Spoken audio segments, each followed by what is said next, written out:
is Valley News Live at 4. The West Fargo Police Department shares the concerns of our community after experiencing 2 shootings in 2 days, resulting in innocent victims being injured. Good afternoon, everyone. We begin with new information out of West Fargo as police confirm a young child was shot in the head in what was supposed to be a robbery last night. West Fargo officers responded to the 900 block of Parkway Drive just after 7 Monday night and later arrested 19-year-old CJ Carruthers and a 17-year-old on charges of reckless endangerment with a firearm, robbery, and firing a gun within city limits. Valley News Team's crime and safety reporter Bailey Hurley joins us live now from the scene and breaks down what police say happened. Bailey. Stacy, CJ Carruthers and that 17-year-old victim, police say had a plot to rob someone that they had called over to this area, this block in the 900 block of Park Drive West. And when they called that person over, that person arrived in a black vehicle. And police say during that attempted robbery, shots were fired and a 6-year-old boy who was inside his home at the time was struck in the head. Now, police say as of this afternoon, the last that they heard, that boy is in stable condition.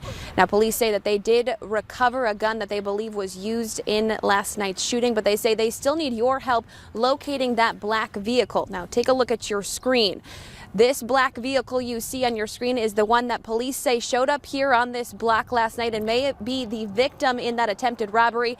Dispatch audio from last night indicates that police are searching for a black Chevy Malibu with the North Dakota license plates that read Karma 3. If you know anybody who owns that vehicle or who may have been a passenger in that vehicle last night, police are urging you to call them immediately. Live in West Fargo today, Bailey Hurley, Valley News Live. Bailey, thanks so much. Now, police say last night's shooting is not connected to Sunday night's shooting, which happened just 3 miles north near West Fargo High School. In that incident, another juvenile was shot inside his or her home. Police say that child was also not the intended target, but rather someone else inside the home was being targeted because of an altercation earlier in the day. Again, if you have any information on these cases or surveillance video, call the number on your screen, 701-433-5500. Here's a look at today's top 4 at 4. We're learning more about a shooting at a downtown Fargo bar that left 3 people injured last month. We told you yesterday that 43-year-old Brandon Grant was finally arrested after a month-long manhunt. His fiancée was also arrested. 34-year-old Antoinette Rodriguez was found in the same hotel room as Grant yesterday morning. Police say they arrested her because she didn't inform them of Grant's location. This is video from the Bismarck Tavern before shots were fired. Court documents say a man confronted Grant about sexually abusing a child he knew. Multiple people joined the fight before it was broken up by bar staff. Documents say Grant pulled out a handgun and shot 3 men while they were being escorted out of the bar. Fargo police are investigating these sexual abuse allegations. Firefighters are trying to figure out what caused a massive fire at the old Mid-America building in downtown Fargo. Crews were still on the scene this morning more than 12 hours after the fire started. Smoke poured out of the building and spread out for several blocks. A deputy fire marshal says there are no reports of injuries, adding it's been a stubborn fire to fight. A man police say was involved in a murder outside of a Hornbachers in Fargo will spend 18 months in prison. Police say Lee Fry Jr. was inside the vehicle on May 12th where several gunshots were fired near the Northport Hornbachers, killing 39-year-old Antoine White. He was originally charged with murder and conspiracy to commit robbery. Court records show both those charges have been dropped. Earlier this month, he took an Alford plea to a firearms charge. He's left with the charges of reckless endangerment and theft. A Fargo woman has been charged with a DUI after hitting a parked car and flipping her vehicle. Police say 32-year-old Krista Hegley was arrested for DUI after she lost control of her car around 9:30. It happened in a residential area in the 5200 block of Amber Valley Parkway. Police say she was not hurt and was the only person in that vehicle. That wraps up today's top 4 at 4. Now here's a first look at our weather with Chief Meteorologist Hutch Johnson. Hutch. Thanks so much, Stacy. Hello, everyone. As we head into our afternoon and evening hours, things are changing weather-wise. The clouds across the area have continued to build in, and this is a look at U.S. Highway 2 at Leeds, North Dakota. Some sideways flakes flying there in north central parts of North Dakota. So we have that activity in our northern counties, and to the south, the radar shows some rain. Here's a look at the Can-Do area.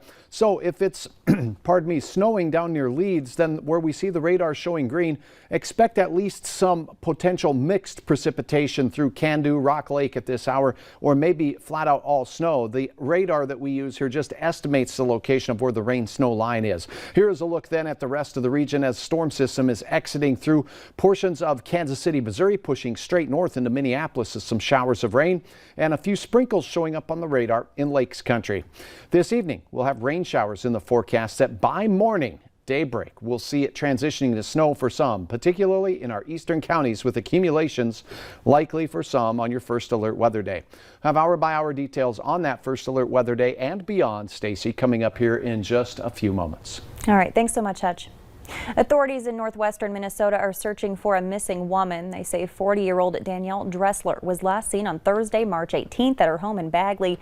She's about 5'2", 110 pounds with blue eyes and a partially shaved head. As far as the circumstances surrounding her disappearance, police say they're not sure. She's known to drive a red Jeep Renegade with Minnesota plates ECB 527. Anyone with information on where she could be is urged to call police. After only a week of being back in the classroom for in-person learning, students in the Dilworth-Glendon-Felton School District are back at home. The district is switching back to distance learning due to an increase in COVID cases from today until April 5th. Today and tomorrow are non-instructional days, so staff have time to prepare. Do you recognize this car? Grand Forks police are asking for your help identifying these two people and this car involved in a theft investigation. Police say the incident happened at the Columbia Mall on March 10th. If you have any information, you're asked to call the police department at 701-787-8000. Jury selection is now complete in the trial of the former Minneapolis police officer charged with killing George Floyd. The court seated its final juror, a temporary alternate, this morning. Taking a look at the jury, 6 are men, 9 are women, 9 jurors are white, 4 are black, and 2 identify as multiracial. They range in age from their 20s to a grandmother in her 60s. Opening statements are set to begin on Monday. A first in the nation, the City Council in Evanston, Illinois, has approved the first part of a plan to pay reparations to African-American residents. $400,000 will go toward housing assistance, largely from a 3% tax on the sale of recreational marijuana. Those approved can use up to $25,000 for things like down payments, home improvement, or mortgage assistance. The City Council voted 8-1 to make that happen. Cicely Fleming was the lone no vote. Rather than this reparations dictating to Black people what they need and how they will receive it, we need to listen more to the people. Qualifying residents must either have lived in or been a direct descendant of an African American who lived in the city between 1919 and 1969, who suffered discrimination in housing because of city ordinances, policies, or practices. New concerns today about AstraZeneca's COVID vaccine. Yesterday, the company released results from clinical trials in the U.S. showing its vaccine was 79% effective in protecting against the virus. But overnight, the National Institutes of Health released a statement expressing concern about that study. The agency says it was notified that AstraZeneca may have included outdated information, which may have provided an incomplete view of efficacy data. Officials are now urging the company to work with U.S. safety regulators. To stay on top of the latest COVID vaccine-related information, use our VNL vaccine tracker. It's right on the homepage of our website, or you can open your phone camera and point it at the QR code on your screen, then tap the link that pops up. A rail car carrying molasses exploded this morning in Cannon Falls, Minnesota. No one was hurt, but the molasses went everywhere in the surrounding area. It doesn't pose a safety risk, but it certainly caused a big mess. Police are still working to figure out what caused that explosion. Dilworth police are offering stickers to residents who are deaf, have autism or other special needs, and dementia and Alzheimer's. They say the idea is to help make communication with first responders easier. If you want one, you can email the police chief at the address there on your screen. Moorhead Library is celebrating its 60th birthday today. The Lake Agassiz Regional Library is marking the occasion with an event geared at sports fans tonight. 1961, a Minnesota sports retrospective, looks back at some big milestones in sports from the year the library was founded. Among them, the formation of the Minnesota Twins and Vikings, the Minneapolis Lakers moving to Los Angeles, and the last Rose Bowl for the Gophers. We see ourselves as kind of a a steward of the institution in the past and the institution moving forward. So, you know, by looking back and seeing the things that have changed in the last 60 years alone in Minnesota has been really enlightening, and we're really hoping to set up an institution that can move forward for the next 60 years in a creative and you know, fulfilling way. You can find more details on that event on valleynewslive.com. The Bison are hitting the road this weekend to take on the University of South Dakota, and you can catch all the action on KVLY. The pregame show starts at noon on Saturday. Kickoff is at 1. I was like, dang, this guy could like come out and start shooting these guys. Straight ahead, the latest out of Boulder, Colorado, after yesterday's mass shooting inside a grocery store. And today we saw clouds build into the valley for most of the day. Temperatures not too bad here in the Central Valley, but we have 2 areas of precipitation we're watching: snow in north central North Dakota and rain pushing up from the south. Wednesday, First Alert Weather Day, we'll have the latest on the track and timing of flakes in the forecast next.